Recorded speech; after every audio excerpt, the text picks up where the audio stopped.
The following presentation was developed by John Avina, Director of Abraxas Energy Consulting. In a previous video, we discussed why we do weather normalization. In this presentation, we are going to learn how to do weather normalization, and we are going to explain it in a way which makes it possible to perform weather correction in Excel. You don't need fancy software to do weather normalization.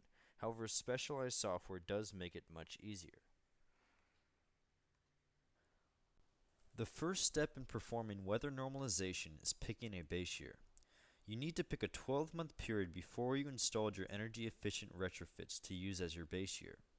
This way, we have a whole year's worth of build data to use for our weather normalization. Your base period could be 24 months. However, only 12 months of data is necessary and is actually more accurate in showing usage patterns. The second step in the process is determining how bills vary with weather.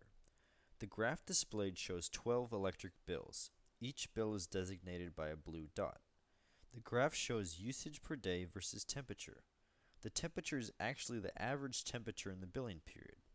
We can see that as it gets hotter, more energy is used. The graph tells us that we are using energy to cool. In the next graph, we are able to see that energy is being used to heat and cool. The previous two graphs displayed usage for electrical meters. This graph displays usage per day versus temperature for a natural gas meter. Because usage increases as temperature decreases, we know that the natural gas for this meter is being used to heat the building. When we look at a graph like this one, we try to imagine two lines. One line is horizontal and the other slopes up to the left. The horizontal line represents non-temperature sensitive usage. This is the amount of energy used which has nothing to do with heating the building. This building is a hospital, so this type of usage could represent cooking, laundry, sterilizers, and domestic hot water usage. The pink region represents energy that is used to heat the building. The intersection of these two lines is known as the balance point, and the balance point is the temperature at which the building starts to heat.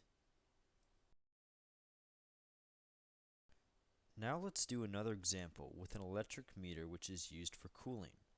Imagine two lines. The horizontal line represents non-temperature sensitive usage. This is a school, so non-temperature sensitive usage would represent usage from equipment like computers and lights. The line that slopes up to the right represents temperature sensitive usage. This is the pink region, and this represents the energy that is used to cool the building. Again, the balance point is where the two lines intersect. In this example, the balance point is the temperature at which the building starts to cool. So we found the balance points, but what do we do with them? We use the balance points to calculate degree days. Here we are calculating cooling degree days.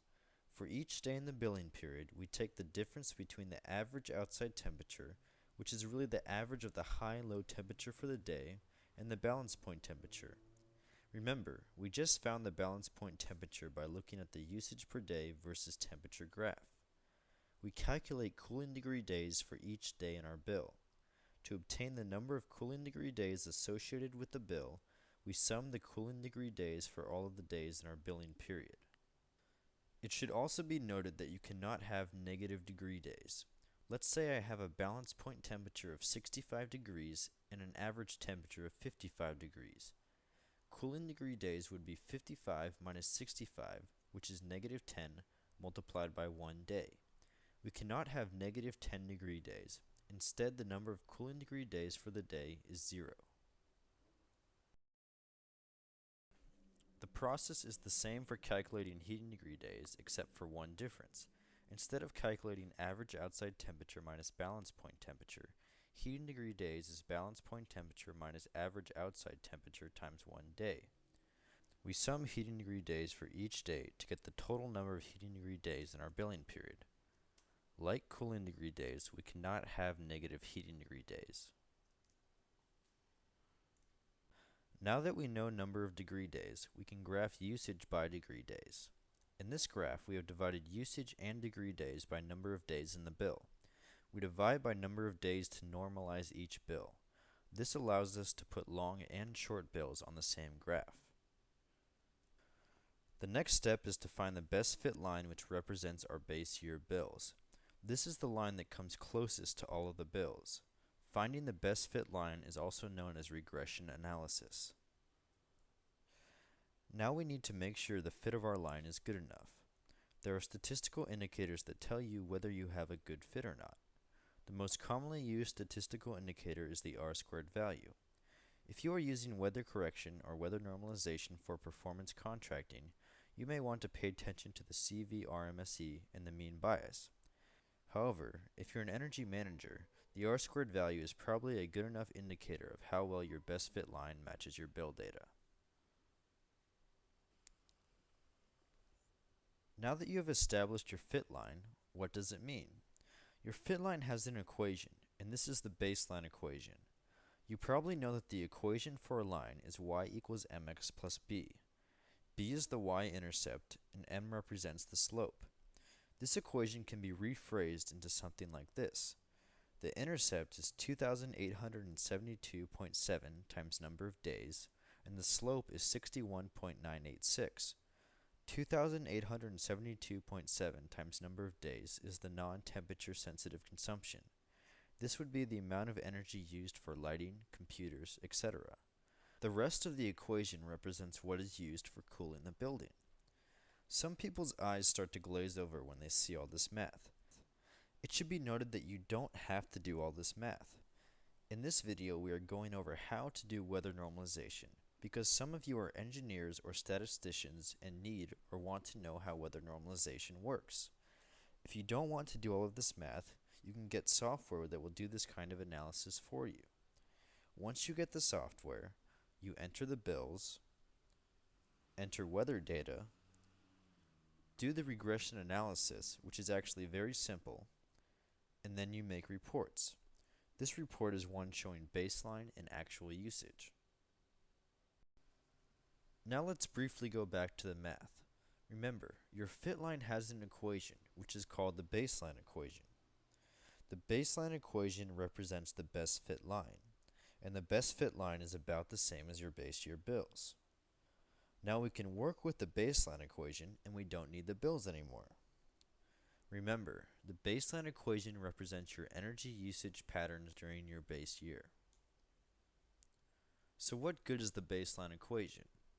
Well, we can take a current year bill, determine the number of days in the bill, determine the number of cooling degree days or heating degree days, and then plug these values into the baseline equation. So we have our baseline equation, we plug the numbers in, and we get baseline kilowatt hours.